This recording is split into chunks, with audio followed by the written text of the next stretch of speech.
දරුවෝ හැමෝටම සුබ උදෑසනක්. අද අපි 11 වෙනි උත්සාහ කරනවා ඉගෙන ගන්න. සසන පද්ධතියේ ඉතිරි සිද්ධාන්ත කොටස්, විෂය කොටස් ටික. එතෙන්දි පුතේ අපේ අද අනුමාතුකාව වෙනවා සෛලීය සසනය. පුතා මේ මාතෘකාව මීට පෙර ඉගෙනගෙන තියෙනවා 6දී. ඒකම තවදුරටත් හැදෑරීමක් තමයි කරන්න හදන්නේ සෛලීය සසනය. සෛලීය සසනය හැඳින්වුවොත් සෛලීය සසනය කියලා කියන්නේ සෛලයක් තුළදී සරල ආහාර ඔක්සිකරණය කරලා ශක්තිය නිපදවා ගැනීමේ ක්‍රියාවලියට. සෛලයක් තුළදී ආහාර ඔක්සිකරණය කර ශක්තිය නිපදවා ගැනීමේ ක්‍රියාවලියට. එතෙන්දී සෛලයක් තුළදී ඔක්සිකරණය කර ගන්න පුළුවන් වෙන්නේ සරල ආහාර වලට. හරි? අපිට මෙහෙම කිය හැකි ජීව ක්‍රියාවලිය සඳහා අවශ්‍ය ශක්තිය ලබා ගැනීම සඳහා ජීව ක්‍රියාවලිය සඳහා ශක්තිය ලබා ගැනීම සඳහා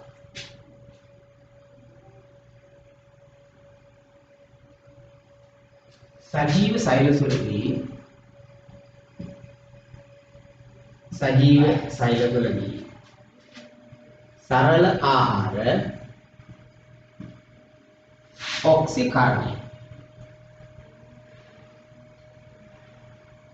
සරල ආහාර ඔක්සිකරණය කිරීමේ ක්‍රියාවලිය.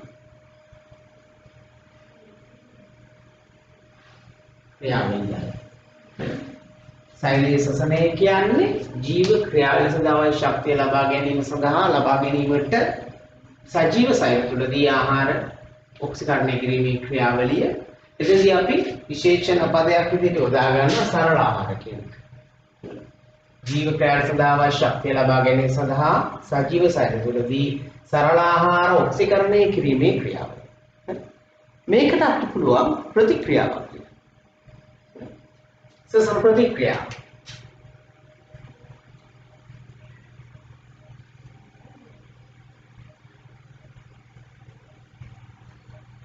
මේක පුතේ ප්‍රභා සංශ්ලේෂණ ප්‍රතික්‍රියාවේ ප්‍රතිවිරුද්ධ එක. එතකොට එන්නේ මෙහෙම එකක්. ග්ලූකෝස්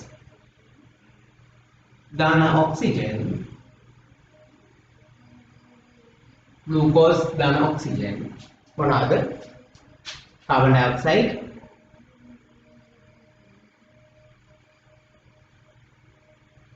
कार्बन डाइऑक्साइड जाले दान शक्ति कार्बन डाइऑक्साइड जाले दान शक्ति තමයි සසන ප්‍රතික්‍රියාව. සෛලයක් තුළදී සෛලීය ශ්වසනය සිද්ධ වෙන විදිය තමයි ඔය තියෙන්නේ. සෛලයක් තුළදී සෛලීය ශ්වසනය සිද්ධ වෙන විදිය. ග්ලූකෝස් ඔක්සිජන් එක්ක ප්‍රතික්‍රියා කරන කාබන් ඩයොක්සයිඩ් ජලය හා ශක්තිය. මේකට අපිට සංකේත පාවිච්චි කරලා ප්‍රතික්‍රියා වලින් ගොඩක් ලේසියි. කොහොමද කොහොමද? ග්ලූකෝස් C6යි H12යි O6යි. දැන් O2 කාබන් ඩයොක්සයිඩ් CO2 दान H2O दान शक्ति प्रतिक्रिया संतुलन කරන්න කියලාඅපි දන්නවා මෙතෙන් 10ක් එනවා මෙතෙන් 10ක් එනවා මෙතෙන් 10ක් එනවා. මේ පුතේ ඔය බලන්න ප්‍රභා සංශ්ලේෂණ ප්‍රතික්‍රියාව වලින් පැත්ත 6යි CO2 දාන 6යි H2O C6යි H12යි O6 දාන 6යි O2 කියලා කියන්නේ ප්‍රභා සංශ්ලේෂණ.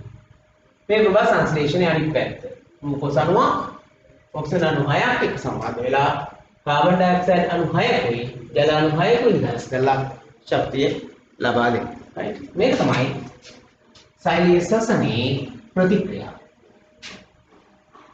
සසන ප්‍රතික්‍රියාව. සෛලීය සසන ප්‍රතික්‍රියාව. හොඳයි. එතකොට පුතේ ඔක තමයි අපි දැනගන්න ඕන සසන ප්‍රතික්‍රියාව සඳහා. වචන ප්‍රතික්‍රියාව ලියන්න උනා සංකේත ප්‍රතික්‍රියාව ලියන්න උනා දෙකම අපි දැනගෙන ඉන්න අවශ්‍යයි. එහෙනම් මේක සටහන් කරගන්න.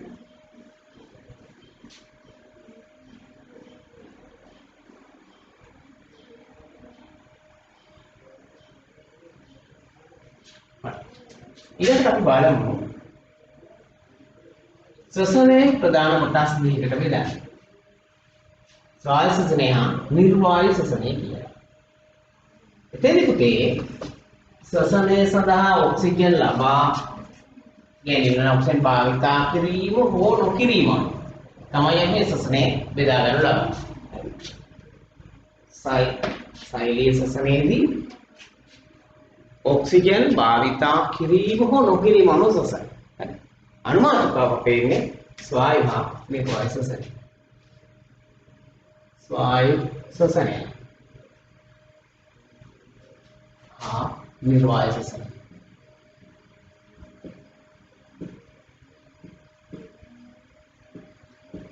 ස්වායු ශ්වසනය හා නිර්වායු ශ්වසනය. right. එතකොට පුතේ මෙතෙන්දී අපි ස්වායු ශ්වසනය නිර්වායු ශ්වසනය කියන දෙක වෙන් කරගන්නවා. කියන්නේ ශ්වසනය බෙදෙන ආකාර දෙකක් නේ උක. හරි. ශ්වසනය කියන එක බෙදපු ආකාර දෙකක්. කොහොමද?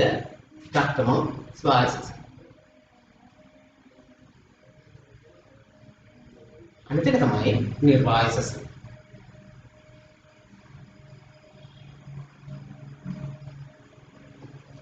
ස්වායු ශ්වසනය නිර්වායු ශ්වසනය. ශ්වසනය බෙදන්න පුළුවන් ආකාර දෙකක්.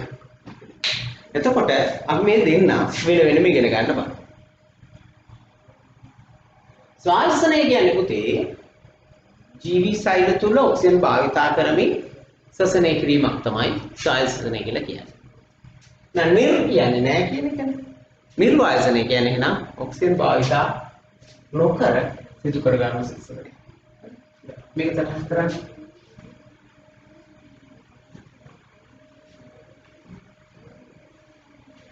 අපි බලමු දැන් ස්වායු ශ්වසනය කියන්නේ මොකක්ද කියලා ඉතින්. ඒකට පොඩි අදහසක් ගන්න.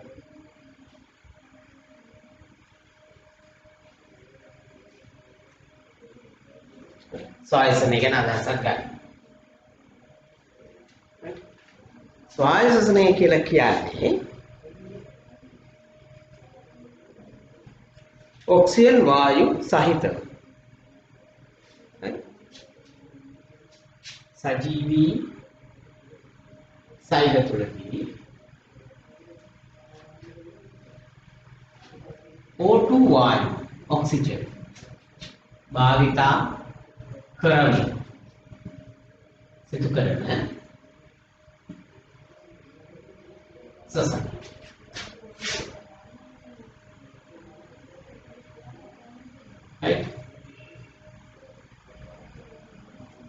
සජීවී සෛල තුළදී O2 වායුව භාවිතා කරමින් සිදු කරන ශ්වසනය තමයි ස්වායු ශ්වසනය කියලා කියන්නේ.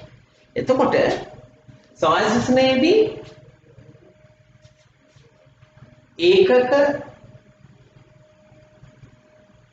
ස්කන්ධයකට සරලාහාරයකට ස්කන්ධයකට නිදහස් කරන ශක්තිය ගොඩක් වැඩි. ඒ කියන්නේ ස්වායු ශ්වසනය හා නිර්වායු ශ්වසනය වෙනස්කම් අපිට ඉගෙන ගන්න පුළුවන් වගුවක්. හරි.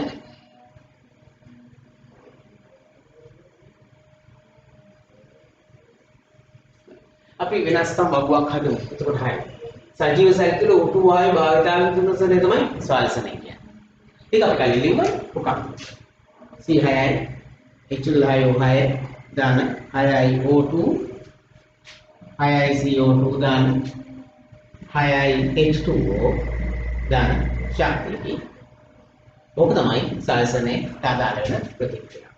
සජීව සෛල තුළදී O2 වායුව භාවිතා කරමින් සිදු කරන ශ්වසනය තමයි ස්වායු ශ්වසනය කියන්නේ. මෙහිදී ජනන ශක්ති ප්‍රමාණය සාපේක්ෂව වැඩි.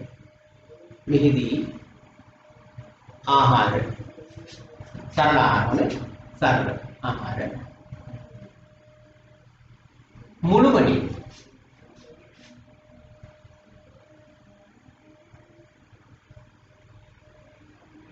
ඔක්සිකරණය වන නිසා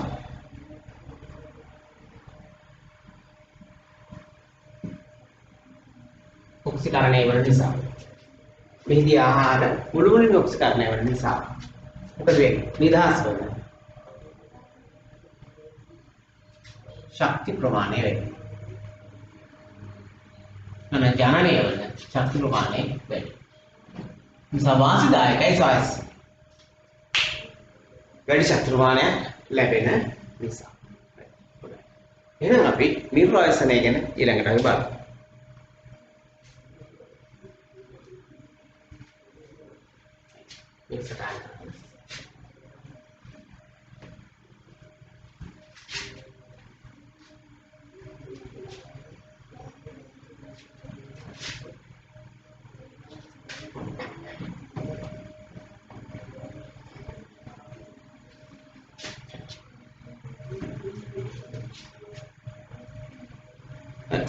ඊට පස්සේ අපි බලමු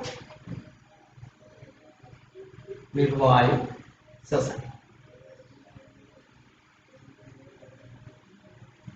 මේ මොකක්ද?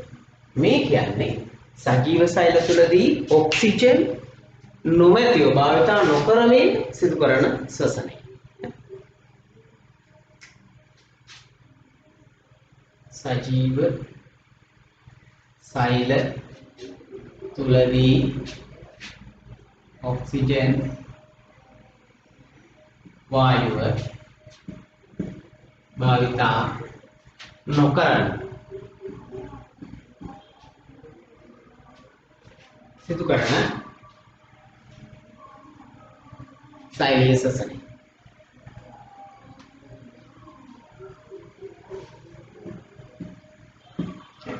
ඔක්සිජන් වායුව භාවිතා නොකරමින් සිදු කරන සෛලීය ශ්වසනය. ඒකට මෙයා ඔක්සිජන් වායුව භාවිතයට ගන්නේ නැහැ. එතකොට පුතේ මොකක්ද වෙන්නේ? සජීව සෛල තුළදී ඔක්සිජන් වායුව භාවිතා නොකරමින් සිදු කරන සෛලීය ශ්වසනය තමයි නිර්වාසනය කියලා කියන්නේ. මෙතෙන්දී ශාක තුල සිදුවන නිර්වාසනයට වෙන නමකුත් සතුන් තුල සිදුවන නිර්වාසනයට වෙන නමකුත් යොදා ගන්න. මේකෙදි පුතේ ආහාර ඔක්සිකරණය වෙන්නේ අර්ධ වශයෙන් නිසා විදාසන ශක්ති ප්‍රමාණය සාපේක්ෂව අඩුයි. මෙතන කියනවා පුතේ ශාක තුල සිදුවන නිර්වාසනයට කියනවා මධ්‍යසාරීය පැසීම කියලා. ශාක තුල සිදුවන නිර්වාසනය. ඒක හඳුන්වනවා මෙන්න මේ නමෙන් මධ්‍යසාරීය පැසීම කියලා. මෙතනදී හැදෙන්නේ එතිල් මධ්‍යසාරීය පැසීම කියලා කියනවා. right? එතකොට ඔක්සිජන් භාවිතයට ගන්නේ නැහැ. ශාක තුල සිදුවන නිර්වාසනය මධ්‍යසාරීය පැසීම. මේක සිද්ධ වෙනවා ශාක සෛල තුල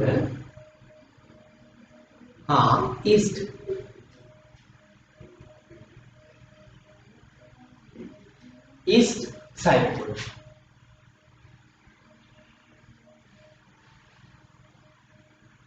අපි ඒක වරහණක් විදිහට දාගමු.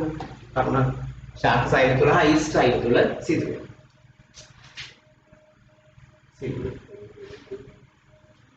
අපි ඒකට උදාහරණයක් විදිහට ප්‍රතික්‍රියාව කොහොමද? නිර්වාසනයේ ග්ලූකෝස් තියෙනවා හරි ඒකේ ප්‍රශ්නයක් නෑ. ඔක්සිජන් භාවිතයක් නෑ. නිර්වාසනයේ ලැබෙනවා එතිල් මධ්‍යසාරය.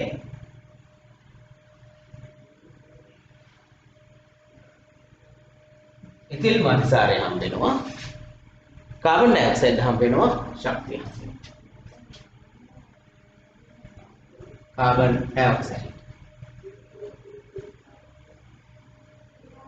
දාන ශක්තිය. ඕක තමයි පුතේ මධ්‍යසාරයේ පැසීමට අදාළ වෙන ප්‍රතික්‍රියාව.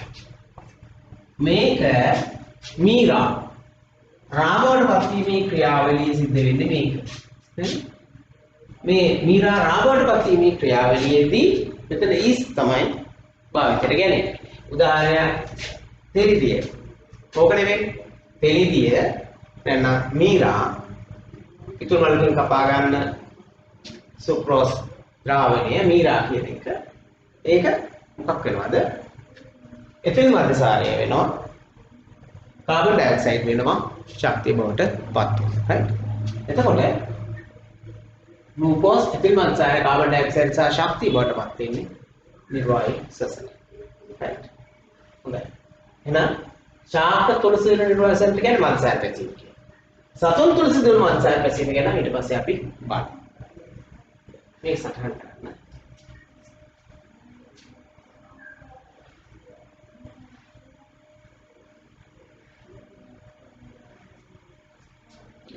තුන් මතක තියාගන්න ඔයාලා ගාමේ කවුරුහරි මාම කෙනෙක් පිටුමල් හදලා මීරා අරගෙන රාබවට පත් කරගන්නවා නම් එයාට බොන්න හරි පුරන්න හරි ඔන්න ඔය වැඩේ තමයි සිද්ධ වෙන්නේ.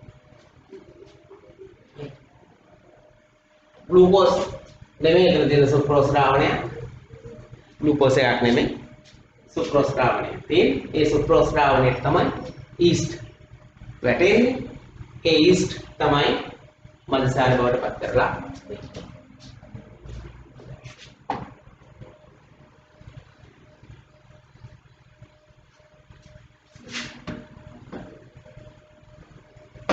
ඊළඟ අපි බලමු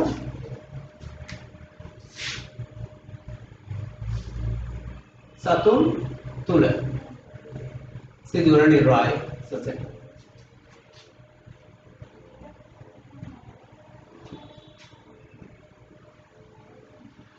මේක කියන්නේ ලැක්ටික් අම්ල පැසීම කියන්නේ. ලැක්ටික් අම්ල පැසීම. සතුන් තුළ සිදුවන නිර්වාසනය. ඒක කියන්නේ ලැක්ටික් අම්ල පැසීම කියන්නේ. මෙතෙන්දි වෙන්නේ පුතේ ලැක්ටික් අම්ලය හැදෙන එක කාබන් ඩයොක්සයිඩ් හැදෙන ශක්තිය ලැබෙන. පස්සේ ලැක්ටික් අම්ලය කාබන් ඩයොක්සයිඩ් බවට පත්. උදාහරණයක් විදිහට අපි ලියන්න පුළුවන් ප්‍රතික්‍රියාව කොහොමද? ग्लूकोज इतना लैक्टिक अम्ल दान शक्ति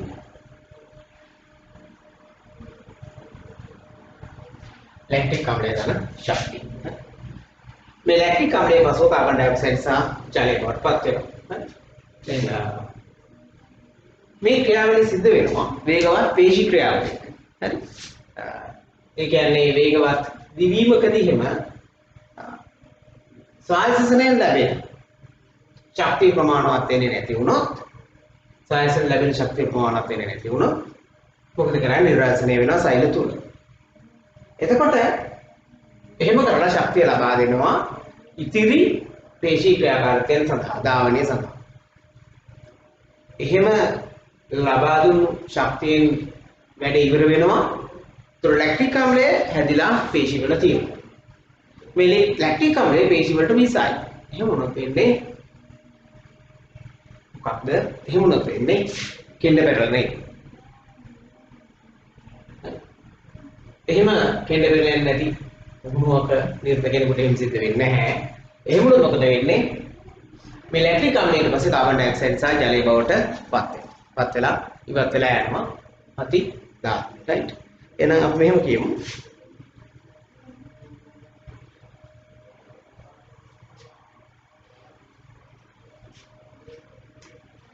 මේ මොකද වේගවත් පේශී ක්‍රියාකාරීත්වයකදී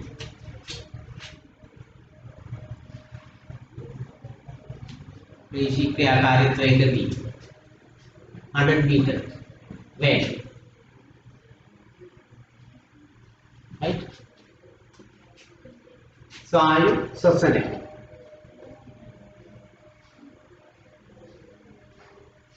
ප්‍රමාණවත් නොවන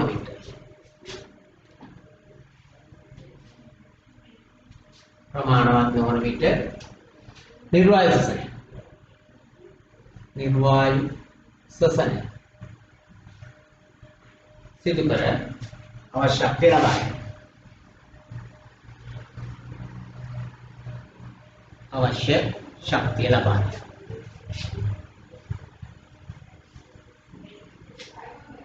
ලැබෙන ලැක්ටික් අම්ලය පේශි වලට විෂයි.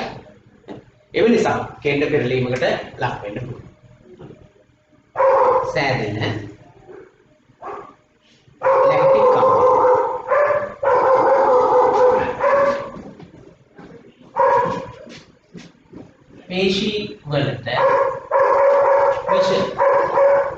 සද්ද නිසා කෙන්ඩ පෙරලීමක් සිදු වෙන්න පුළුවන්.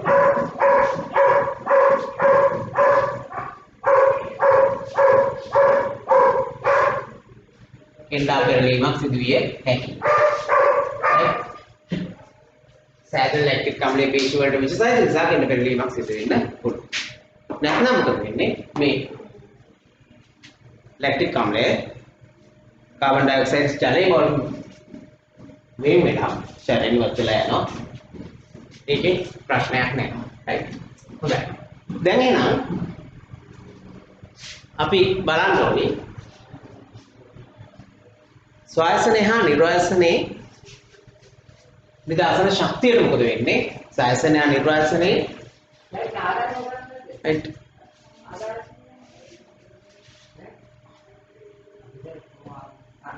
विनाशकम कहना अदासात का है ना मेरे सटान कर करना ये कोटा मकला सटान कर करना नीला को सटापिया मैं अरे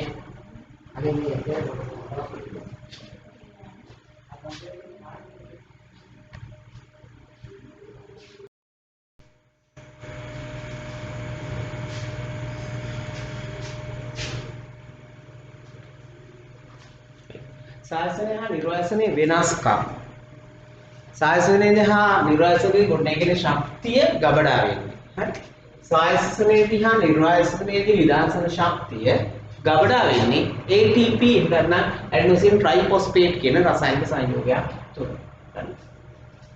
स्वायु हाँ निर्वासने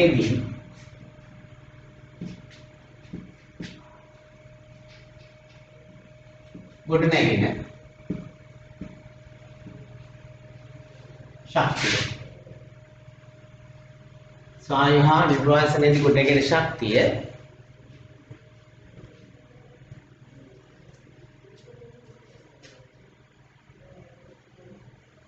शक्ति ये कोटसा तापे लेसन निधासे निधासे राइट इतनी कोटस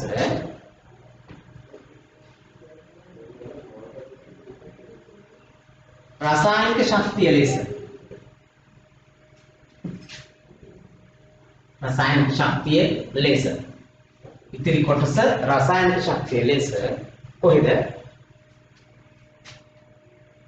ATP तुल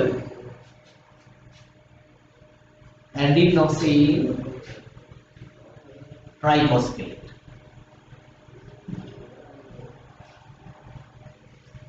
गबड़ावे इतनी कोटस रासायनिक शक्ति जैसे ATP तुल एडेनोसिन ट्राइफॉस्फेट तुल गबड़ावे राइट එතකොට මෙන්න මේ ATP කියන අධිශක්ති සංයෝගය ATP නම් इधर यानी नाम दाना नहीं एडेनोसिन ट्राइफॉस्फेट में अधिक शक्ति संयोग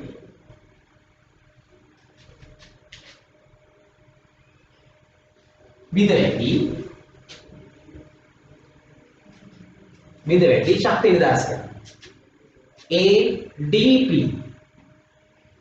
डाइफॉस्फेट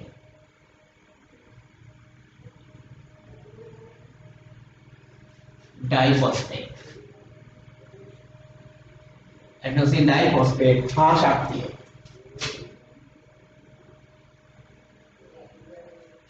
विदास कराए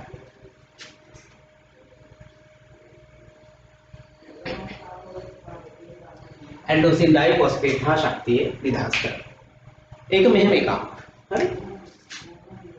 ATP इटालिया ADP दाना शक्ति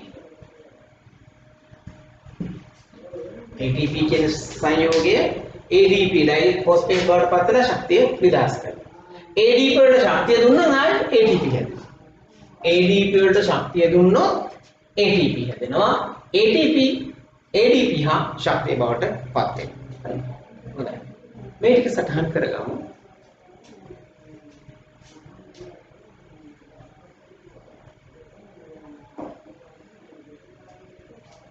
ඊට පස්සේ අපි ATP වල කාර්යයන් කිහිපයක් බලමු.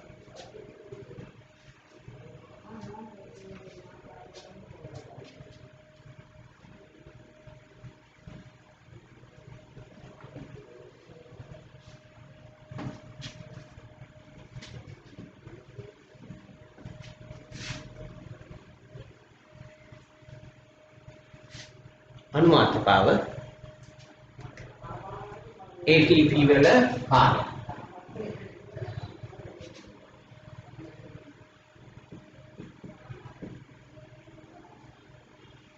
ATP වල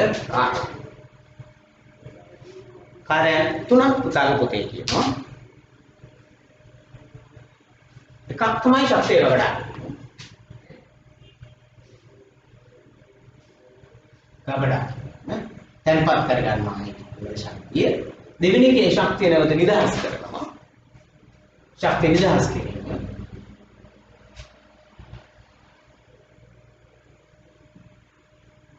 ශක්තිය නිදහස් කිරීම. ඊළඟ එක ශක්ති වාහකයක් ලෙස ක්‍රියා කිරීම. ශක්ති වාහකයක් ලෙස ක්‍රියා කිරීම.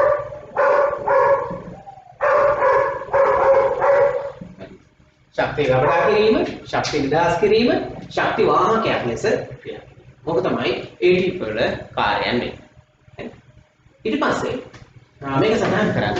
ඊට පස්සේ අපි බලමු අමතර තොරතුරු ටික. ඒ කියන්නේ ATP වල නිදහසන ශක්තිය යෙදෙන තැන. නම් ATP වල ශක්තිය නිදහස් කරගන්න ඒවා යෙදෙන තැන ගැන අදහසක් ගන්න. right?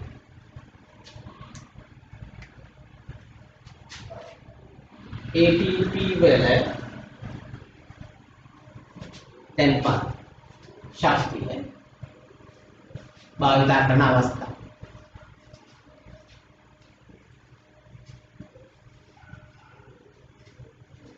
ATP වල තැන්පත් ශක්තිය භාවිත කරන අවස්ථා. ATP වල තැන්පත් ශක්තිය භාවිත කරන අවස්ථා කිහිපයක්. එකක් මම කියන්නම් පුතා ඊට පස්සේ පොත බලාගෙන ලියන්න. මේක තියෙනවා අපිට අංක 153. එක තමයි පේශී චලන. දෙක තමයි සක්‍රීය පරිවහන. පේශී චලන කියන්නේ මොකක්ද කියලා පුතා දන්නවනේ. දුවන්න පනින්න නටන්න ඇවිදින්න ඔක්කොම දේ පේශී චලන. සක්‍රීය පරිවහනය. ශක්තිය යොදාගෙන ද්‍රව්‍ය පරිවහනය කිරීම තමයි සක්‍රීය පරිවහනය කියලා අදහස් කරන්නේ. ඒ කියන්නේ අපිට ලොකුවට ඉගෙන ගන්න නෑ මේ පන්තියේ ඉස්සර නම් තිබුණා. ඊළඟට ජීවීන් තුළ තියෙන රසායනික ප්‍රතික්‍රියා. ජීවීන් තුළ සිදුවන රසායනික ප්‍රතික්‍රියා මොනවාද? අපේ ඇඟ ඇතුලේ සිද්ධ වෙනවා ගොඩනැගෙන ප්‍රතික්‍රියා තියෙනවා, බිඳ වැටෙන ප්‍රතික්‍රියා තියෙනවා. දැන් ග්ලූකෝස් ග්ලයිකෝජන් වෙනවා ගොඩනැගෙන ප්‍රතික්‍රියාව. ග්ලයිකෝජන් ග්ලූකෝස් සහ කාබන් ඩයොක්සයිඩ්. හරි.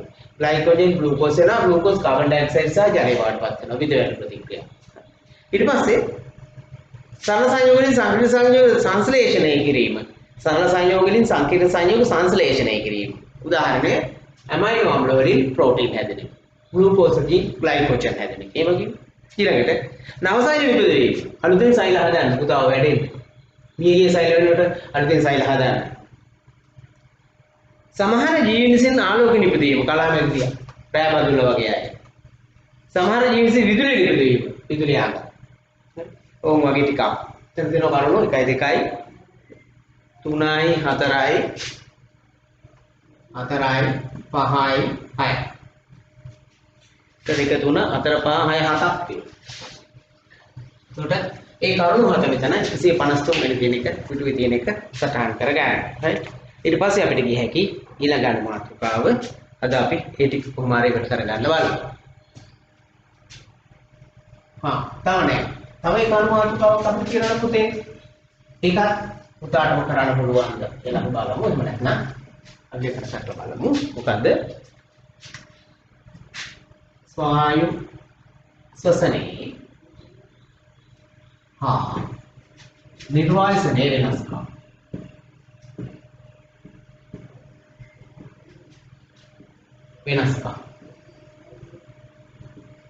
ස්වායු ශ්වසනයේ නිර්වායසනයේ වෙනස්කම්. එතකොට අපි එක පැත්තකට ගන්නවා ස්වායු ශෝෂණය. අනිත් පැත්තට ගන්නවා නිර්වායු ශෝෂණය.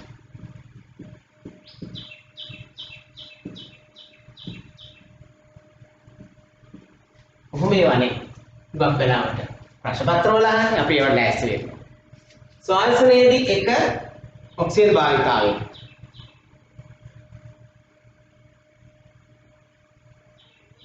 අනිත් එකේදී ඒ කියන්නේ පැත්තේ විරුද්ධ පැත්ත නෙමෙයි. ඔක්සිජන් භාවිතා නොවේ.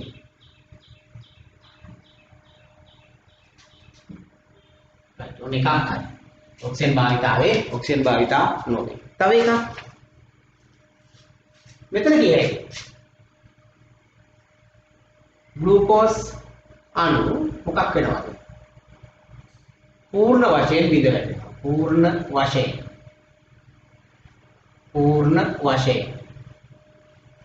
බිඳ වැටි දැන් පූර්ණ වශයෙන්ම ඔක්සිජනය වෙලා බිඳ වැටි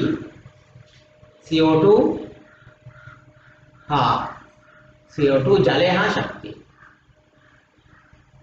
ජලය හා ශක්තිය ලැබෙනවා. අනිත් පැත්තේ ග්ලූකෝස් අණු කොහොමද අර්ධ වශයෙන් බිඳ වැටි අපේ කියන ලැක්ටික් අම්ලය. එහෙම නැත්නම් ශාකවල නම් ඉතින් මන්සාරය. ඉතින් මන්සාරය. සහශක්තිය. නිබඳනය. right? මේ ලැක්ටික් අම්ලය හැදෙන්නේ සතුන්ගේ ශාකවල ඉතින් මන්සාරය හැදෙන්නේ. අපේ නම් ලැක්ටික් අම්ලය වගේ මතක තියාගන්න. තුන්වෙනි නිදහස්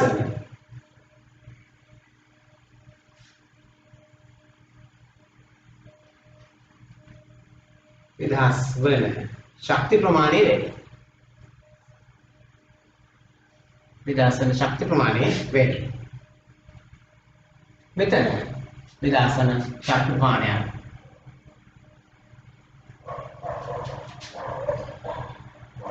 ශක්ති ප්‍රමාණය අඩුයි. එහෙනම් වාසිදායක වෙන්නේ සාහසනේ නිර්වාසනේ නෙවෙයි. ඔන්න අපි නිකන් කරුණු තුනක විතර වෙනස්කමකට ආවා. right?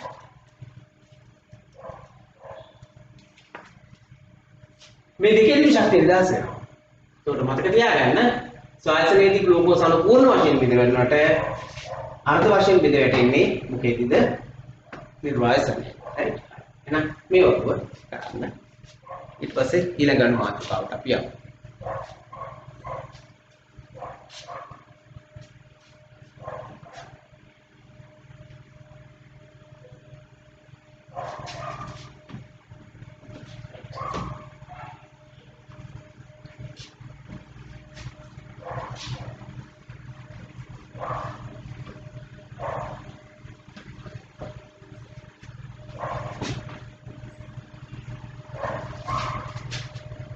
දැන් අපි බලමු ශ්වසන පද්ධති ආශ්‍රිත රෝගාබාධ ගැන.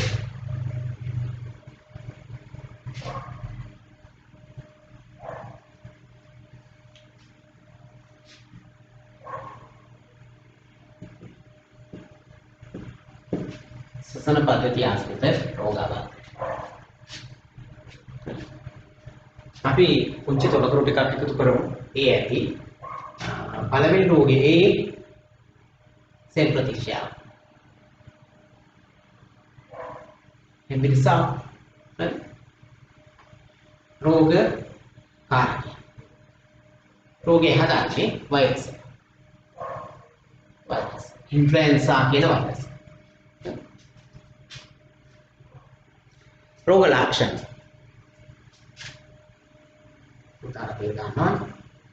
එම්බිරිසාවේ ඉන්නේ ළමයි කොහෙද ඉන්නේ? නේද? ෆොටෝ. බටර්. කොහොමද කියන්නේ? රෝග ලක්ෂණ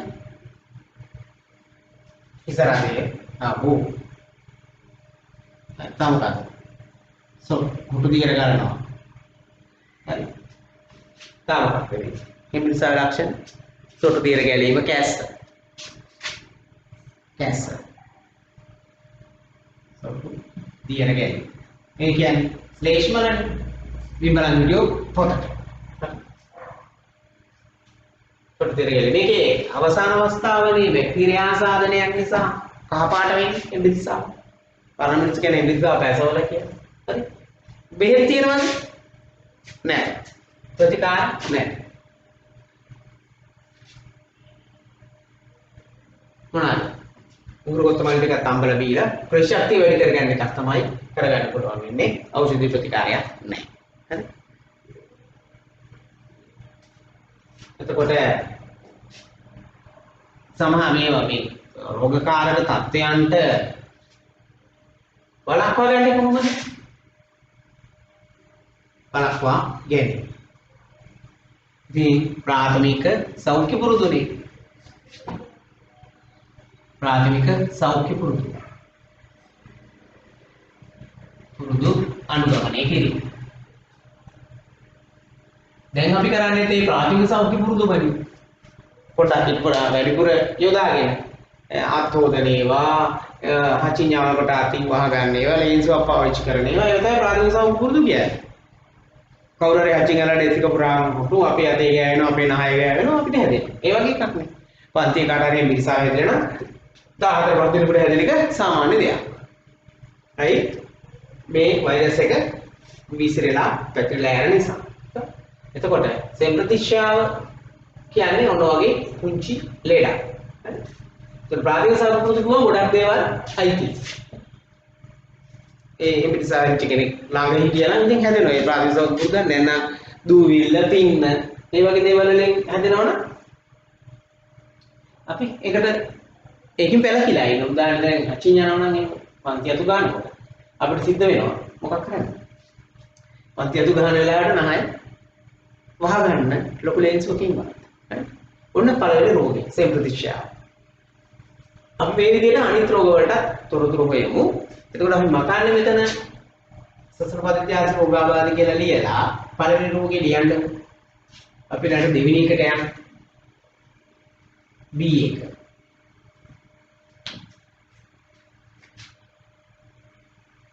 රෝග කීපයක් තියෙන එක තමයි නියුමෝනියා. අපෝ මේ දාසන නේද? ඇඟ හිරියට නියුමෝනියා කියනවා. දැන් මෙන්න මේ විදිහට අපි තොරතුරු ටික එකතු කරමු. මේ ෆෝමැට් එකටම ගමු. රෝග කාර්යය ගමු. බැක්ටීරියා හෝ වෛරස්. විශේෂයෙන් බැක්ටීරියා. හෝ වෛරස්. මේ කාලේ කියන්නේ මොන නියුමෝනියාද කොවිඩ් නියුමෝනියාව කියලා. ඒකෙන් තමයි කොට දෙයක් මැරෙන්නේ. නියුමෝනියා තත්ත්වය වෙන පෙනහළු ආසාදනය වෙන. රෝග ලක්ෂණ මොනවාද නියුමෝනියාවේ?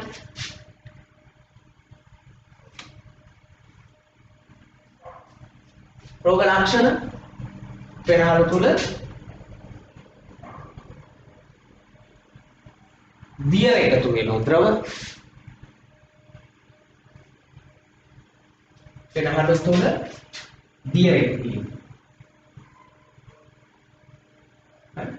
සසන අපහසුය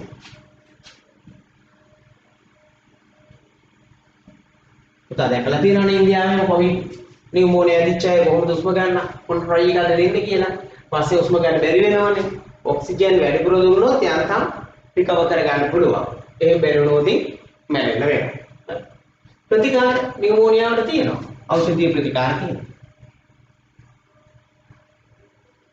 ප්‍රතිකාර තියෙනවා හැබැයි මුල් අවස්ථාවේ වැඩි යොදා ගන්න වෙනවා වළක්වා ගන්න කොහොමද වළක්වා ගන්න පුතේ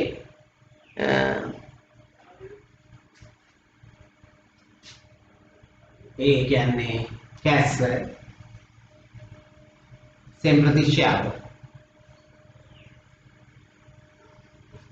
හරි කල් ගත වීමට ඉඩ නොදී එකෙන් අදහස් වෙන්නේ පුතේ ඉම්ප්‍රිසාව හා කැන්සර් හැදිලා සෑහෙන කාලයක් තියෙන දෙන්න එපා කියලා. ඉක්මනින් මොකද කරගන්න ඕනේ ඒක සනීප කරගන්න. ඖෂධීය ප්‍රතිකාර වලින් හරි අපි පවතින තුන් පැවතුම් වලින් හරි ඒක කොහොම හරි බලප ගන්න වෙනවා නැත්නම් නියුමෝනියා තත්ත්වයන්ට එන්න පුළුවන්. හරි. කැස්ස සෙම්ප්‍රතිචාව කල්ගත වීම බල ඉඩ නොදීම. රෝග කාරක තත්ත්වයන්ගේ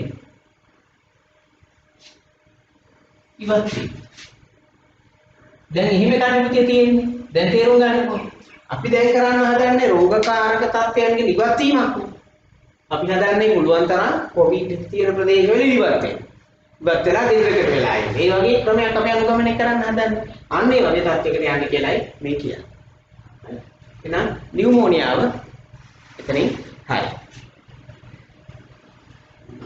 ඇස්ත්මා එක නැත්නම් දුකක් ගන්න C එකට එනවා. මේකම වෙනස් කර කර මම ගන්නම් පුතාට. ඒ කියන්නේ කොමැට් එක ගැන අදට ඇඳුම්. ඇඳුම නෙවෙයි ඇඳුම්. ඇදීම කියලා කියන්නේ මිනිස්සුන්නේ ඇඳුම්. මේක රෝගකාරකයක් නෑ. ඒක අසාත්මික තත්ත්වයක් කියලා කියන රෝගකාරකයක් නෑ. අපි කියන මොනවාද අසාත්මික තත්ත්වයක්? අසාත්මික තත්ත්වය. ඇලර්ජික් එක. අසාත්මික තත්ත්වයක්. ඇලර්ජික් එක. හරි? එතකොට පුතේ ඇලර්ජික් එකකදී මොකද වෙන්නේ? අපි මට ඇලර්ජික් කියලා කියන්නේ ඒ තරම අවුල්. ඇලර්ජික් එකක් අසාත්මික තත්ත්වයක්. ඒ කියන්නේ ඇදුවට හේතුව යම් යම් කාරණා තියෙනවා. ඒ කාරණා නිසා තමයි අසාත්මික තත්ත්වය ඇති වෙන්නේ. එහෙනම් ඒ කාරණා ටික ඉවත් කරගත්තොත් හරියි. රෝග ලක්ෂණ මොනවද? ඇතුමේ. එතකොට අසාත්මික තත්ත්වයට හේතු වෙන රෝග මහ ගොඩක් තියෙනවා. උදාහරණ මොනවද? දූවිලි පරාග මල්වල පරාග සත්වලෝම ජල වාෂ්ප මොනවගේ දේවල් අසාත්මිකතාවය කියනවා. දැන් ඔයා දන්නවද මේක හුඟක් වෙලාවට හැදෙන්නේ අධිසංවේදී ස්නායු පද්ධති තියෙන අයට. high sensitive nerve systems අධිසංවේදී ස්නායු පද්ධති තියෙන අයට ඇදුම හැදෙන්න තියෙන ඉඩ ගොඩක් වැඩි. දැන් ඒ කියන්නේ දුවිලි චුට්ටක් ගිය ගමන් ආන්සර් කරනවා. අපිට නම් රජෙන් එකක් ගියා ඉතින් ඒක ඉවරයි. හරි. ඊළඟට මල්වල පරාගය හචින් ගියා ඉවර නෑ. මේගොල්ලොන්ට ඒක වැඩි වෙනවා ඇතුම. එතකොට ඒ තත්ත්වය තේරුම් ගන්න ඕනේ පුතේ. අපිට කරන්න තියෙන එකම දේ මේකෙන් අයින් වෙන එක විතරයි. හරි. ඊළඟට අපි රෝග ලක්ෂණ හොයමු. රෝග ලක්ෂණ ඊට පස්සේ අපි ප්‍රතිකාර බලමු. හැබැයි ප්‍රතිකාර නෙමෙයි වැදගත්. මොකක්ද? වළක්වා ගැනීම. මෙහෙත් ගන්න ගිහිල්ලා සල්ලි වියදම් කරලා කරදර වලට වැඩි හොඳයි. ඒකෙන් වඩා වෙන්න පුළුවන්. ඇතුළේ රෝග ලක්ෂණ ශ්වසන අපහසුතාව. ශ්වසන අපහසුතාව. ඊළඟට හුස්ම ගැනීමේදී එනම් පිට කිරීමේදී ආශ්වාසයේදී හා ප්‍රශ්වාසයේ සද්දය. හරි?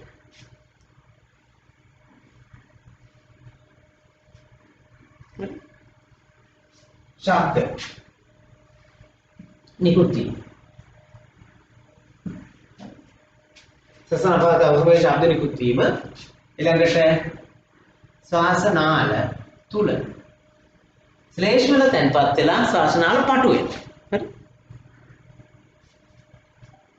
තුල ඉතිවි නාලේ පටු වෙන ශ්වාසනාල තුල ශ්වාසනාල ඉදිවීමකට ලක් වී කියලා ගමුකෝ. ශ්වාසනාල ඉදිවීමකට ලක් වී නාලේ පටු වී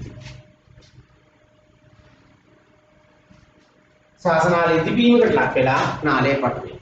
හරි? ප්‍රතිකාර තියෙනවා. ඖෂධි ප්‍රතිකාර තියෙනවා.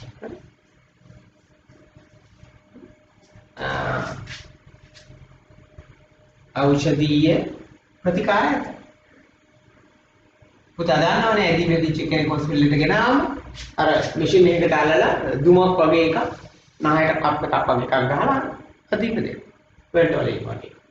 එතකොට ශාසනාලය අර ආසාදනය වෙලා ඉදිමීමට ලක් වෙච්ච එක ඊළඟට වැඩිපුර ශ්‍රේෂ්ඨ වල තැන්පත් වෙලා පටු වෙච්ච එක අයින් වෙලා හොඳ තත්ත්වයක් අරගෙන දෙන්න.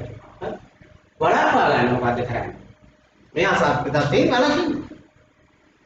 අසාත්මිකතාවයට හේතු වන සාත්මිකතාවයට හේතු වන කරුණු වලින් වැළකීම. අසාත්මිකතාවයට හේතු වන කරුණු වලින් වැළකීම තමයි කරන්න වෙන්නේ. වෙන කරන්න දෙයක් නැහැ. වළක්වා ගන්න ගියාම වෙන්නේ උන්ට අසාත්මිකතාවයට හේතු වන කරුණු වලින් වළකින්න ඕන. right? ඔන්න එහෙනම් ආයෙ බලන්න පුතේ හැදුම. රෝග කාරකයේ ඉන්නේ අසාත්මික තත්ත්වයක්. දූවිලි, මලවල පරාග, සත්වලෝම, ජල වාෂ්ප, දුම් සමහර අයට ඒ වගේ වෙයි. තදන්නද ලිපට පිඹ දරුවෝ යන්න ගියාම ෆොටෝ එන එකේ ඉවරයක් නැහැ. ඇයි? අර දුම කියන එක අසාත්මික නිසා. රෝග ලක්ෂණ ටික ගන්න පුතේ. සසන අපහසුතාවක් තියෙනවා. හුස්ම ගැනීමේදී ශබ්ද නිකුත් වෙනවා. සාසනාල දිවිලක් වී නාලේ පටු වෙනවා. මේ හොඳයි. කොහොමද ඔය සද්ද එන්නේ? ශාසනාලේ පටු වුණාට පස්සේ මොකද වෙන්නේ? පටු වුණාම ඇතුලෙන් උලම් පාරේ යන්නේ අර බැලුන් එක කුඹලා කට ලිහලා මෑත් කරාම සද්දයක් එන්නේ. උලම් පිට වෙනකොට අන්නේ වගේ. ප්‍රතිකාර ඖෂධි ප්‍රතිකාර සිය. බලක්වා ගන්න අසාත්මිකතාවයෙන් හේතු වන කරුණු වලින් වළකින්න වෙනවා. right?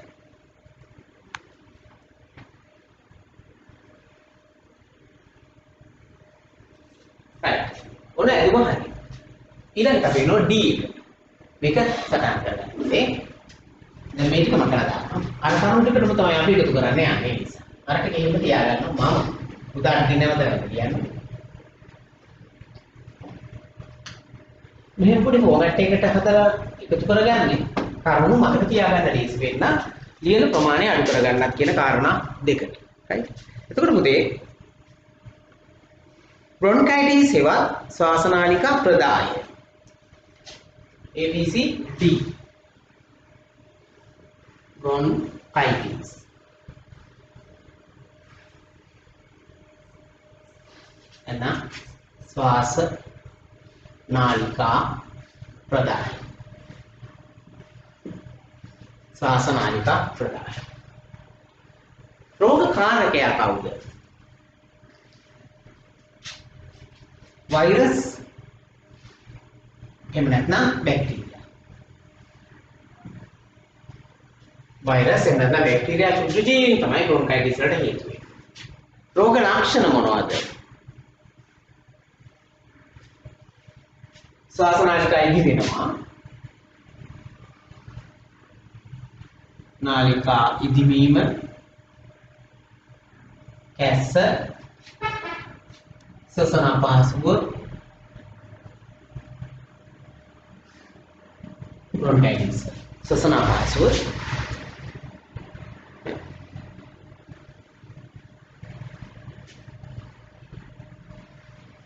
තව එකක් මෙහෙම එකක් වෙනවා.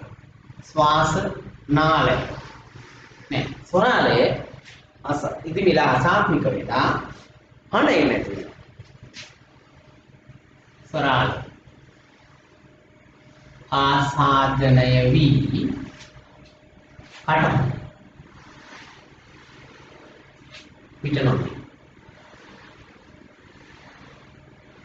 පුතේ මේ කටහඬ පිට නොවීම කියන එක ගැන පුතාට අත්දැකීම් ඇති. දැන් දරුවන්ට නම් එහෙම අත්දැකීම් හරි විරලයි. මොකද ඉස්කෝලේ ට්‍රිප් යන්නේ නැහැනේ දැන්. යන්න විදියක් නැහැ නේද? අවුරුදු 2-3කින්ම විදියක් නැහැ. ඔය පළවෙනි අවුරුද්දේ අර බෝම්බ ගහලා යන්න බැරි වුණා. ඊළඟ අවුරුද්දේ කොවිඩ් නිසා බැරි වුණා. මේ අවුරුද්දේ බැරි වුණා. හරි? එතකොට පුතා මෙහින් පටන් අරන් දිගටම යනකම් මග දිගට උමුම සින්දු කීකයක් කෑග් ගහවිලා නැන්දෑවට බහිනකොට කටහඬ එන්නේ. ඒ කටහඬ එන්නේ නැත්තේ මොකක් වෙලාද? විඩාවටපත් වෙනවා. ආසාදනය වෙලා නෙමෙයි. ටික දවසක් ගියාම නැවත තවතරපත් වෙනවා. ඊළඟට කටහඬ නැති වෙන්න පුළුවන්. ඔය මලවල එහෙම ගැටි මරලා තෝන් කීතිය බුරුවට අඬලා. එතකොට හඬ නැති. ඒ අවස්ථාව පුතා ගන්න. මේක මේ බ්‍රොන්කයිටිස් නිසා ඇති වෙන එක. බෙහෙත් නොගෙන හිටියොත් කටහඬ සදාකාල නැති වෙන්න පුළුවන්. එහෙම කියනවා. ප්‍රතිකාර තියෙනවා. ඖෂධීය ප්‍රතිකාර තියෙනවා.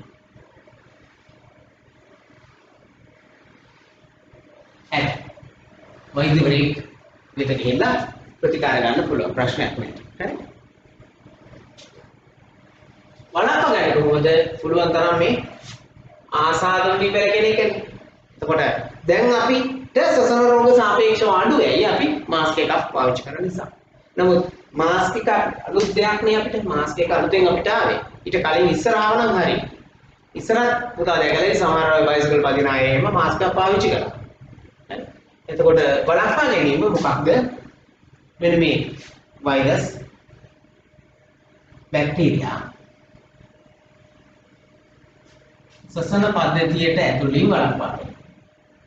ශ්වසන පද්ධතියට ඇතුළු වීම වළක්වා ගැනීම. එහෙම කරගත්තොත් හරියි. වෛරස් බැක්ටීරියා සම්ප්‍රදාය ඇතුළේ වළක්වා ගත්තොත් හරියි. බ්‍රොන්කයිටිස් कंट्रोल කරගන්න පුළුවන්. right? ඔන්න පුතේ බ්‍රොන්කයිටිස් කියන්නේ. තව තියෙනවා ෂේ රෝගයේ සිලිකෝසිස්, ඇස්බෙස්ටෝසිස්, දුම්පාන නිසා ඇති රෝගාබාධ අන්න එහෙම කරුණු ටිකක්. මේක සටහන් කරගන්න. අපි ඊට පස්සේ මේ ඊළඟ රෝගයට ක්ෂය රෝගය.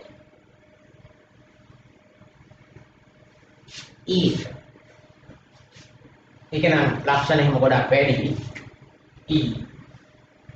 ක්ෂය රෝගය. ක්ෂය කියන්නේ ඉවර වෙනවා, වැය වෙනවා කියන එකනේ ක්ෂය රෝගය. ඒ කියන්නේ ක්ෂය රෝගියෙක්ගේ රෝගයේ මුල් අවස්ථාව අඳුරගත්තොත් ප්‍රතිකාර කරගන්න පුළුවන්. පස්සේ පසු කාලීන වුණොත් තමයි ප්‍රශ්නයක් බාටපත් වෙන්නේ. ක්ෂය රෝගයට බෙහෙත් තියෙනවා. බෙහෙත් තියලා ප්‍රතිකාර කරන්න පුළුවන්. ගෙදර එක්කෙනෙකුට ක්ෂය රෝගය හැදුනොත් පවුලේ ඔක්කොටම ප්‍රතිකාර කරන්න වෙනවා. ඊළඟට පුතේ ක්ෂය රෝගය ඇති වෙන්නේ බැක්ටීරියාවක් හේතුවෙන්. ක්ෂය රෝගය ඇතිවෙච්ච කෙනෙක්ගේ ශරීරයේ එන්නේම කුෂ වෙනවා. ක්ෂය වෙනවා. අවසානයේ නොනොවිතන කැස්සක් එක්ක පෙනහළු ආසාදන වෙනවා, පෙනහළු කැඩෙනවා. පෙනහළු කැඩිලා ඒ පාටක සෙමක් එක්ක එළියට එන්න පටන් ගන්නවා. ඒතකොට ක්ෂය රෝගී කහිනවා කියන්නේ අවුරුදු ඉන්න අයට එයා රෝගකාරක සුද්ධජීවි ව්‍යාප්ත කරනවා කියන්නේ. මේකට ඉන්ජෙක්ෂන් එකක් තියෙනවා, පුතාට ඒක දීලා තියෙනවා ගල පටලය. ගල පිට නැහැ. ඒක නෙමෙයි. කොහොම ක්ෂය රෝගයේ ඉන්ජෙක්ෂන් එකක් තියෙනවා. ඉන්ජෙක්ෂන් එක පුංචි ගන්න දෙනවා. ඒකේ ප්‍රතිශක්තිකරණයක් ලැබෙනවා. ඊට අමතරව පසු කාලීන ප්‍රතිශක්තිය අපිට හදාගන්න ඉන්නේ අපි ගන්න ආහාර වලින්. කොහොම නමුත් ක්ෂය රෝගය කියන්නේ ලංකාවේ කම්කරුවන් ආශ්‍රිතව සුලභව හමුවන රෝගයක්. කම්කරුවෝගේ ඒකට හේතුව තමයි උන් ගන්න ආහාරය ප්‍රමාණවත් නොවන එක, අධික ලෙස පානය කිරීම, ආහාරය ප්‍රමාණවත් නොවීම, ඊළඟ තමයි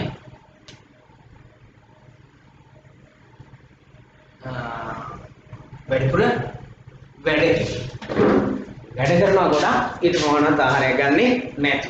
ඒ නිසා ක්ෂය රෝගයේ මේක දාලා නැහැ පුතේ ක්ෂය රෝගියට. ක්ෂය රෝගිය අපිට ලියන්නේ මේක කලින් කේතොරතුරු මට එක මකන්න උනා. right?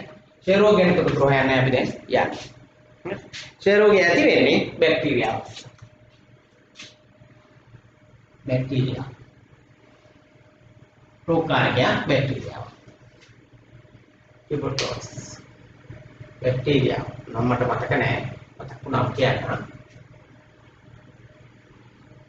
Mycobacterium tuberculosis වගේ නමක් තමයි තියෙන්නේ. රෝග ලක්ෂණ මොනවද? අධික කැස්සක් තියෙනවා, අධික වෙහෙස. බැක්ටීරියාවක් ඇතිවන රෝගයක්. පෙනහළු රැඳිලා ගුණණය වෙනවා. ගුණණය වෙලා පෙනහළු පටක ක්ෂය කරන්න පටන් ගන්නවා. හරි. ඊට පස්සේ පෙනහළු විතරක් නෙමෙයි අනිත් ඉන්ද්‍රයන් වලටත් බලපානවා. ඊට පස්සේ කහිනකොට කැස්ස එක සෙමත් එක වෙනාලු කොටස් කැඩිලා ඉවත් වෙලා යනවා. රෝග ලක්ෂණ තියෙන ගොඩක්. අධික වෙහෙස. හරි මහන්සි. පොට ඇද්දදී මහන්සි. කැස්ස සමග රුධිරය එනවා. කැස්ස සමග රුධිරය පිටවීම. දරුවන්ට මේ වගේ දේවල් නැහැ. රුධිරය පිටවීම. කෑම රුචිය කන්න ප්‍රිය නැහැ.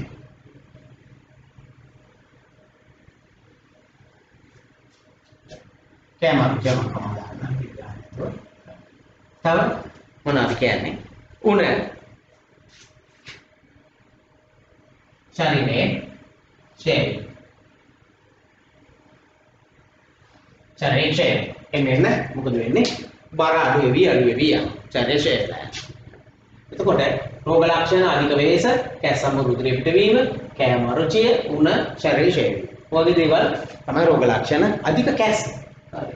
උගලයක් නෑ. කාසේ මිනිස්සු කියන කාසේ කියලා ෂේ රෝගය. කයින්නවා ඉවරයි. ඒගොල්ලෝ නිතරම කයින්. කැඩිලා යනවා. ලේෂ්ම. ප්‍රතිකාර ඖෂධ ප්‍රතිකාර කියන්නේ. ප්‍රතිකාර ඇත. හැබැයි කල්ගත වුණාට පස්සේ ප්‍රතිකාර නැහැ. හරි. නිසි ප්‍රතිකාර ගත්තොත් විතරයි මොකද කරන්නේ?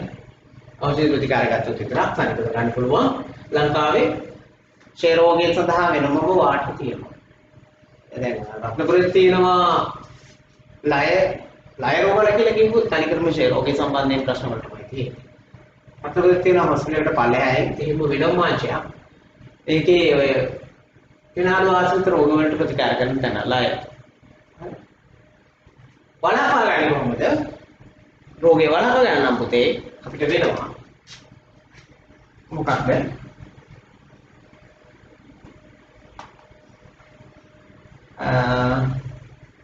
රෝගී පුද්ගලයාගේ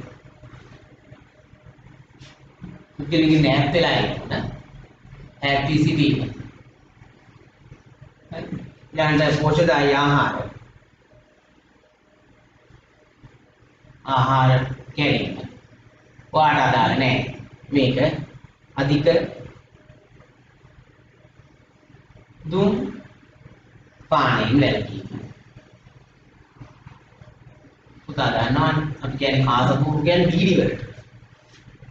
මේ පැත්තේ ඉන්න දෙමළ කම්කරුවෝගේ කටේ ගහගෙන ඉන්නේ.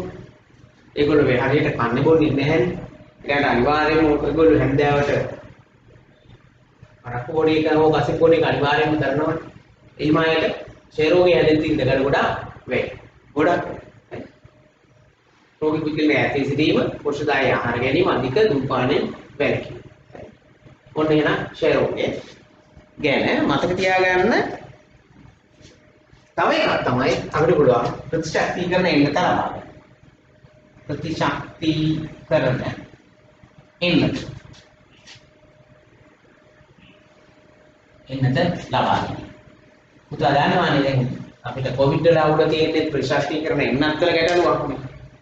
එන්නත් තියෙනවා නම් ඒ ගැටලුව අපිට පාලනය කරගන්න පුළුවන්. එන්නතක් නැති එක තමයි දැන් තියෙන ප්‍රශ්නේ. ප්‍රතිශක්තිකරණ එන්නත ලබා ගන්න.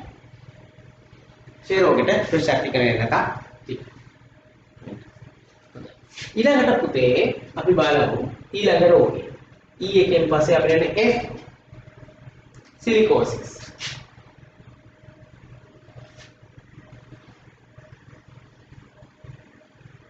මේ අලුතෙන් ආපු දෙයක් සිලිකෝසිස්.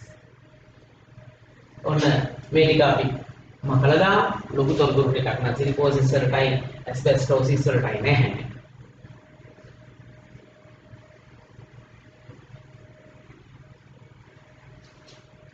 right. මොකක්ද කියන්නේ? සිලිකෝසිස් කියන්නේ මොකක්ද? මේ රෝගකාරකයක් නැහැ. රෝගකාරකයේ සුද්ධ ජීවියෙක් නැහැ. සිලිකා සහිතාංශ ආස්වාසයේදී පෙනහළු කරනවා. මොන වගේ කර්මාන්තවල නිරත වෙන අයද මේ සිලිකා ප්‍රශ්නෙට කොට නැගෙන්නේ උග අපිට ග්‍රැනයිට් ගල් ලඟුරු ග්‍රැනයිට් දන්නවනේ අපි කියන්නේ ගල් මෝල් කියලා අනේ ග්‍රැනයිට් ගල් ලඟුරු ඒ කියන්නේ පතල් ඊළඟට වීදුරු වැලි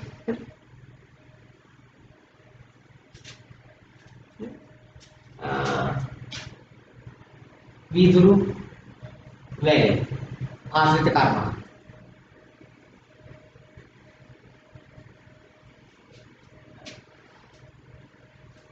මේ කර්මාන්තවලදී වෙන්න පුළුවන් පුතා දැකලා තියෙනවද මම දැකලා තියෙනවා අවස්ථා කීපයක් මම කලිනුත් කිව්වා එකක් තමයි සිමෙන්ති කර්මාන්තශාලාව දස්ට් එක ෆැක්ටරි පුරාම තියෙනවා ඒවා සසනේ තියෙනවා ග්‍රැනයිට් කළු ගල් ක්‍රෂර් වල තනි ක්‍රම තියෙන්නේ කුඩු ගල් කුඩු ඒකේ මුග කාලයක් වැඩ කරනකොට අනිවාර්යයෙන්ම වෙනවලට ග්‍රැනයිට් කුඩු වෙනවා සිලිකෝසිස් හැදෙනවා ඊළඟට මිනිරම්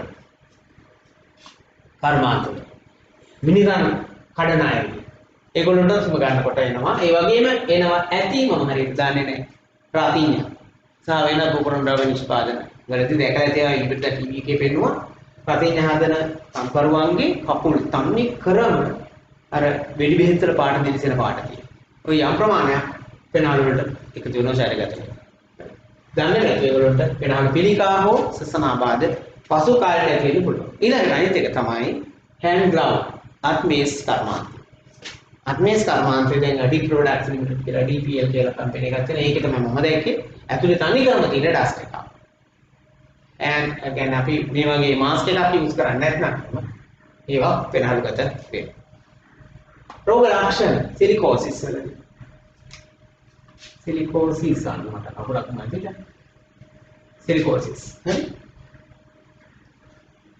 रोग लक्षण ससना बांधता नहीं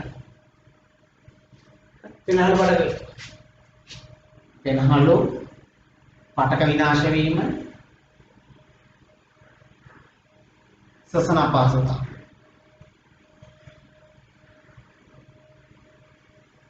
ससना अपासुता प्रतिकार होते औषधीय प्रतिकार है मनन्ने මේ ප්‍රතිකාරයක් කියලා දෙයක් වෙනවල වලට මේ අංශු ගියාට පස්සේ අයින් කරගන්න ක්‍රමයක් නෑ. මේකෙන් ඇති වෙන ගැටලුව අවම කරගැනීමේ ප්‍රතිකාර විතරයි තියෙන්නේ. හරි.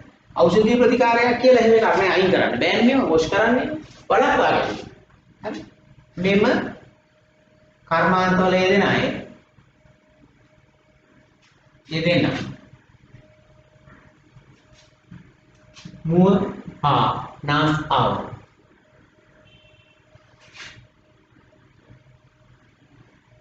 භාවිතා කිරීම. right දැන් ඔය අපි පාවිච්චි කරන මාස්ක් එකක් පාවිච්චි කළා වුණත් සමහර විට මේ අංශු යම් ප්‍රමාණයක් ශරීරගත වෙන්න පුළුවන්. ඒ සිදුරු වල ප්‍රමාණය අනුව තමයි ඒක තීරණය වෙන්නේ. අනුපතේ සිලිකෝසිස් හරි ඊට පස්සේ ඇස්බෙස්ටොසිස් කියන එකක් ඉගෙන ගන්න ඕනේ. ඊට පස්සේ අපිට ඉගෙන ගන්න වෙන්නේ මොකක්ද? දුම්පානයේ නිසා ඇති වෙන කි රෝගාබාධ දෙයක්. එහෙනම් මේක සටහන් කරන්න සිලිකෝසිස් කියන එකෙන් අපි අයින් වෙමු මේක මම කළා දානවා ඊළඟ එකට එන්න ප්‍රතිකාර කියන්නේ පුතේ මේකට ප්‍රතිකාර තියෙනවා ඒ අසාත්මික බව RNA කන්ට්‍රෝල් කරගන්න ප්‍රතිකාර තියෙනව නැත්තේ නෑ නමුත් අතට අංශු ගියා නම් කරන්නේ නැති ඇස්බෙස්ටොසිස් නවින්ම තේරෙනවානේ මේකට රෝගකාරකෙක් නෑ ඇස්බෙස්ටොස් අංශු හා කෙලික් තමයි හිතන්නේ නැත ඇස්බෙස්ටොස් අංශු හා කෙලික් හේතුයි මේගොල්ලෝ උස්ම ගන්නකොට ඇස්බෙස්ටොස් දැන් අපි මම දැන් ඉන්නේ ඇස්බෙස්ටොස් වාහනයක් යට පුතාලගේ වලට ඇස්බෙස්ටොස් ඇති මේව රත් වෙනකොට මේ හදපු අංශු කිදි වායු වල නිදාස් වෙනවා කියලා තියෙන්නේ කාලය තිස්සේ උස්ම ගන්නකොට ඒවා පෙනහළුගත වෙනවා කියලා. එතකොට එහෙම පෙනහළුගත වුණාට පස්සේ පෙනහළු ආසාදන තියෙන්න පුළුවන්. ඇස්බෙස්ටොස් තහනම් කරන්න ගිහලා අපේ රට වෙච්ච නැස්කතිය පුතාට මතක ඇති. ඇස්බෙස්ටොස් තහනම් කරන්න එහෙම බෑ දෙවන්ත රටවල් ඒ සම්බන්ධයෙන් යම් ගැටලු ඇති කරනවා. ඇස්බෙස්ටෝස් තහනම් කරන එකට වඩා හොඳ උළු භාවිතය මැටි උළු භාවිතය ප්‍රොමෝට් කරන එක. ඇස්බෙස්ටෝස් තහනම් කරන්න ඕනේ නැහැ. උළු භාවිතය ප්‍රොමෝට් කළාම මිලාඩු කරන එක නැත්නම් උළු වල තෙමෙන එක සම්බන්ධයෙන් ඇති වෙලා තියෙන ගැටලු වහල යානතිය වෙනස් කරන ඒවා ඊළඟට උළු කැට අතර පරතරය ඒ වගේ දේවල් ගැන මිනිස්සු දැනුවත් කරලා උළු භාවිතය වැඩි කරොත් හොඳයි. දැන් පුතා දන්නවා ඉස්කෝලේ සියලුම වහලවල් වල උළු ඉවත් කරමින් ඒවට ඇස්බෙස්ටෝස් යදනවා. ඒකේ ඇති වෙහෙවි ගැටලු මෑත කාලේන කොහොමද ඇති වෙන්නේ නැහැ. දුර කාලයක් ගිහින් ඇති වෙන්නේ. දැන් නටන ගුවක් ඉස්කෝලේ වල උළුව අයින් කරලා ඇස්බෙස්ටෝස් දීුවට පස්සේ යටින් සිවිලිමක් පුතා ගන්නවා. ඒ සිවිල මේකම කොයිල් එකක් හරි එහෙම නැත්නම් වෙනස් සිවිලක් හරි යොදා ගැනීමෙන් ඒකේ අනතුරු අවම කරගන්න විතරක් පුළුවන්. ඇස්බෙස්ටෝසිස් වලින් රෝග ලක්ෂණය වෙන්නේ ශ්වසන මාර්ග පටක එහෙම නැත්නම් නාල පටක ආසාදනය වෙලා හරි එක්ස්ප්‍රෙස් වෙලා පටක ආසාදනය වී ශ්වසන අපහසුවක් ඇති ශ්වසන අපහසුවක් ඇති ප්‍රතිකාර නැහැ අයින් කරන්න බෑ ඇස්බෙස්ටෝසිස් අපිට තියෙන වළක්ව ගන්න විතරයි මොකද අදාළ කර්මාන්ත වල යෙදෙන්න මුව හා නාස්කාව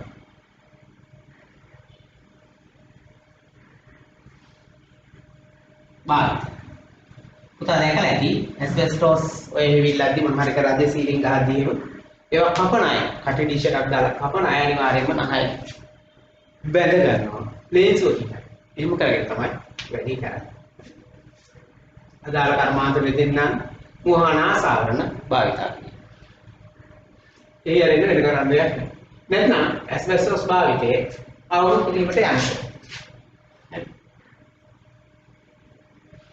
ඇස්බෙස්ටෝස් භාවිතයේ අවුරුදු කිරීම ඉස්සර තුනේ සිංහල වලු පොඩි එක ඊට පස්සේ ඊට වඩා ලොකු කැලිකට් ටයිල්ස් එහෙම නැත්නම් කල්කටාවෙන් ගෙන්නපු රටවලු කියන එක ඊට පස්සේ තමයි ඇස්බෙස්ටෝස් වලට එන්නේ ඒ ඉන්නේ ලාභයේ සඳහා කාලය තුල ගෙරෙන සඳහා හොඳයි දැන් අපි එනවා ඒ අවසාන අනුමාතෘකාව රෝග සම්බන්ධයෙන් අවසාන අනුමාතෘකාව දුම්පානය නිසා ඇති හැකි රෝගාබාධ ගැන ඉගෙන නම් මෙතන තියෙනවා H එක මේක සටහන් කරගන්න G එක ඉවරයි H එකට ආවා මේක කම්ප්ලෙක්ස් එකක් වගේ නිසා ටිකක් එන්නේ දුම්පානය නිසා ඇතිවන රෝගාබාධ මේ අපේ රට නම් මේ ප්‍රශ්නේ නිර්මාණය වෙන්නේ යුරෝපීය ජාතිකයෝ අපේ රට ආක්‍රමණය පස්සේ ඊට පෙර මේ වගේ ප්‍රශ්නයක් තිබුණේ නෑ අපේ රට දැන් ඒ දාලා අත්තරකට ඉවරයි නැවත රිකවර් කරන්න බැරි මට්ටමක් දක්වා මොකද අපේ මිනිස්සු තමන් දරන දේශපාලන මතය මත තීරණ ගන්නවා මිස යහපත් අයහපත් දේවල් සම්බන්ධයෙන් තීරණ ගන්න නැහැ. රෝග කාරකෙක් නැහැ. මොකක්ද එන්නේ? දුමෙහි අඩංගු. නිකොටින්. සාර. Carbon monoxide. side very well very brown nicotine සාර carbon dioxide carbon monoxide very ද්‍රව්‍ය තමයි හේතුව මේ රෝගකාරකයෙක් කියලා විශේෂ ශුද්ධ ජීවීෙක් නැහැ මේ තත්ත්වය අනිත් රෝගකාරක ශුද්ධ ජීවීන්ට වැඩෙන්න ඊට පහසුකම් සලසලා දෙනවා හරි වෙනත් රෝග සෑදීම වැඩි ඉදිකඩක් හදලා දෙනවා රෝග ලක්ෂණයි කියලා කියන්නේ අතකුත් මේකේ නැහැ. මොකද වෙන රෝග නැහැ. ඒ නිසා අපි මේක අයින් කරලා රෝග කාරකයක් නැහැ. හරි. මේ අර කරන්න පුළුවන් මොකක්ද? වෙන රෝග වැළඳීමේ ප්‍රවණතා වැඩි කරනවා. මෙන්න මෙහෙම එකක් වෙනවා. දැන් මේ දුම්පානයේදී සිගරට් දුමේ අඩංගු වෙලා තියෙන සංයෝග දෙකක්.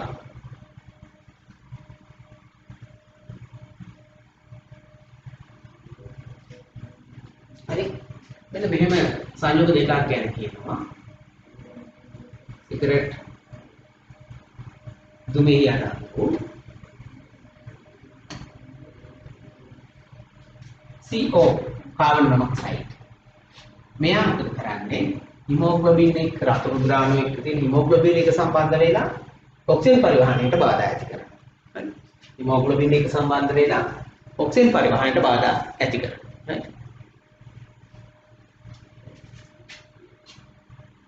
හිමෝග්ලොබින් සමග බැඳී ඔක්සිජන්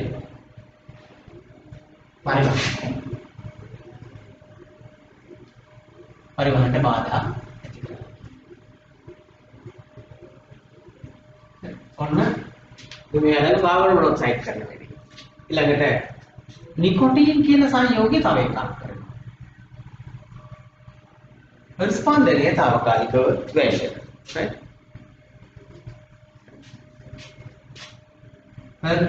ස්පන්දනය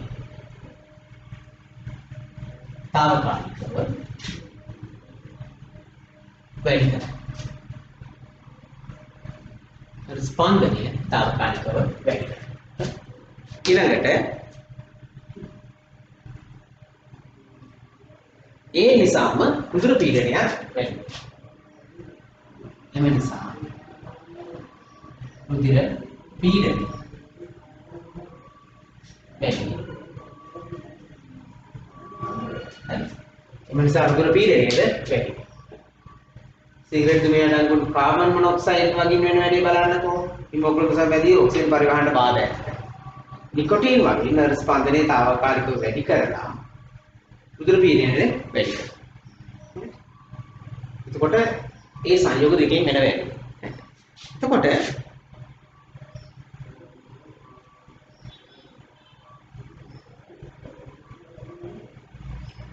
තව සිද්ධ වෙන දේවල් අපි බලමු.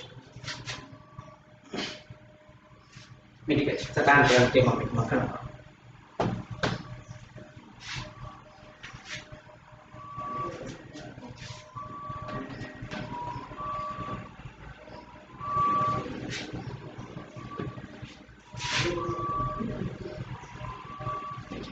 ඊළඟ පොතේ මොකද වෙන්නේ? දුම්පානය නිසා ඒක තව වෙලා පානය නිසා සසන මාර්ගය පාක්ෂ්මල ක්‍රියාව නතර. පාක්ෂ්මවල ක්‍රියාව එතකොට ආගන්තුක ද්‍රව්‍ය සසන පද්ධතියට ඇතුළු වීම වැඩි. එම නිසා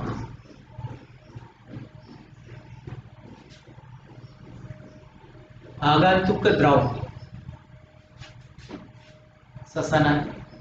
පද්ධතියට ඇතුළු වීම වැඩි. ආගන්තුක ද්‍රව්‍ය සසන පද්ධතියට ඇතුළු වීම වැඩි. right? දුම්පාන නිසා ඇතිවන රෝගාවයි. දුම්පාන නිසා සසන මාර්ගයේ පක්ෂණ ක්‍රියාව වැඩි හිටිනවා. එම නිසා ආගන්තුක ද්‍රව්‍ය සසන පද්ධතියට ඇතුළු වීම වැඩි. right? එතකොට බොහෝ රෝග ඇතිවීමට ඉඩකඩ තියෙනවා. හරි? ඒමත් වෙන සසන රෝග ඇතිවීමේ අවදානම වැඩි. අවදානම වැඩි. වෙනත් සසන රෝග ඇතිවීමේ අවදානම වැඩි. right? හරිනේ? එතකොට තවදුරටත් වෙනවා මෙහෙම.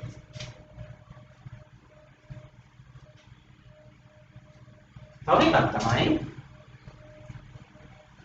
සසර පද්ධතියේ අපිච්ඡද සෛල අසමාකාර ලෙස බෙදීලා පිළිකා ඇති වෙන්න පුළුවන්. තුමට නිරාවරණය වෙන අපිච්ඡද සෛල